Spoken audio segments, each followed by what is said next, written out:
బయట ఉన్నారు. ఒక అధిష్టానం అనేది ఒకసారి టికెట్ అనౌన్స్ చేసినాక వీళ్ళు వాళ్ళను అరే ఈ పలానా క్యాండిడేట్ ఈ వైఫల్యం జరిగిండు ఈ లోపం ఉన్నది ఈయనకి ఇచ్చిందని అంటే ఎకరాలు అమ్ముకొని రాజకీయాలలో జిజ్జుగా నిలబడే వాళ్ళు ఉన్నారు. వాళ్ళకి ఆర్థికంగా మీ గ్రామానికి వచ్చి మీ గ్రామంలో ఉన్న అందరినీ కూర్చోబెట్టి గ్రామంలో ఉండే పార్టీని ఊర్లో మీతో కూర్చొని మీతో బాధలు కష్టాలు సుఖాలు దుఃఖాలు పంచుకొని మాకు ఎన్నికలు కనీసం ప్రతి గ్రామం నుంచి ఎవరన్నా ఒక్కరు మాట్లాడేటన్నా ఉంటే వారి యొక్క సర్పంచ్ అయి ఉండొచ్చు, అధ్యక్షులు అయి ఉండొచ్చు. గరిగొప్పల నర్మట 2 మండలాలకు సంబంధించిన ముఖ్య నాయకుల కార్యదర్శుల సమావేశం 11 గంటలకు చెప్పేసి మనం అనుకున్నాం. ఇవాళ 4 అంశాల గురించి మనం చర్చించుకున్నాం.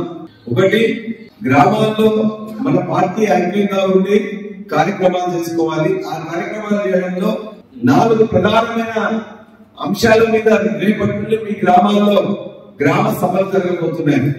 ఒకటి, రేషన్ కార్డులు ఇచ్చిందా లేదా అనేది మీకు తెలుసు.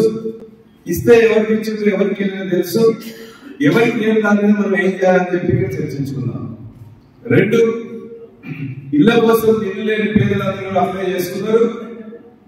కొద్ది మంది మాత్రమే ఇచ్చి ఆ ఇచ్చిన దాంట్లో కూడా మేము కంప్యూటర్ లో సెలెక్ట్ అయ్యిందని చెప్పేసి వాళ్ళు చెప్పి కొద్ది మందికి ఎవరికో పార్టీ నాయకులు కార్యకర్తలు మాత్రం ఇచ్చుకొని మిగతా వాళ్ళందరూ కూడా ఇవ్వట్లేదు.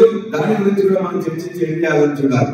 3, రైతు భరోసా సంబంధించి వ్యవసాయానికి సాగుయోగ్యం ఉన్న భూమికి ఇస్తామని చెప్తూ అందరూ కూడా ఎట్లా కట్ పెట్టాలి, ఆ కట్ చేసిన కూడా గ్రామ సభల ఆమోదం అనేది చెప్పడం కోసం చేయబోతున్నారు. దాని మీద మనం ఖచ్చితంగా మాట్లాడి సాగుయోగ్యమైన భూమి ఖచ్చితంగా వచ్చినట్టు చూసుకోవాలి.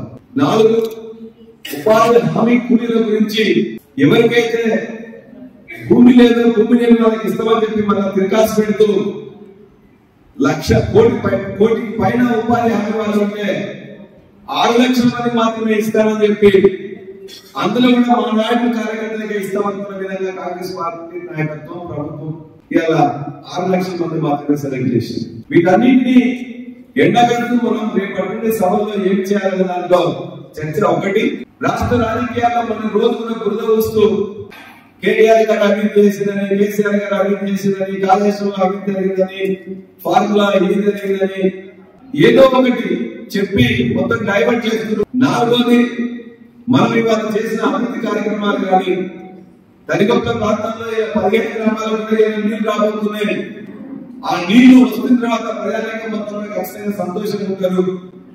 మనమే తీసుకొచ్చినాం, మనమే పర్యవేక్షిస్తున్న విషయం కూడా మీకు తెలుసా లేదా, తెలిస్తే మీరు రావడానికి చెప్తున్నా లేదా మనం చర్చించుకొని మీ గ్రామాల్లో 5 సంవత్సరాల్లో మీరు చేసిన పని, మీ పార్టీ చేసిన పని, చెరువులు నింపడం కావచ్చు, చెట్లు పెట్టుకోవడం కావచ్చు, పంటలు పండించడం కావచ్చు, అన్నింటిలో కూడా మీరు పార్టీ అనే తేడా లేకుండా ముందున్న వాళ్ళందరికీ ఏం చేసినా కూడా మీ అందరికీ తెలుసు. కాబట్టి వీటన్నింటినీ చర్చించడం కోసం అని చెప్పేసి ఇవాళ 3-4 గంటలు మాట్లాడుతున్నాం అని చెప్పేసి అందరికి పెట్టడం జరిగింది.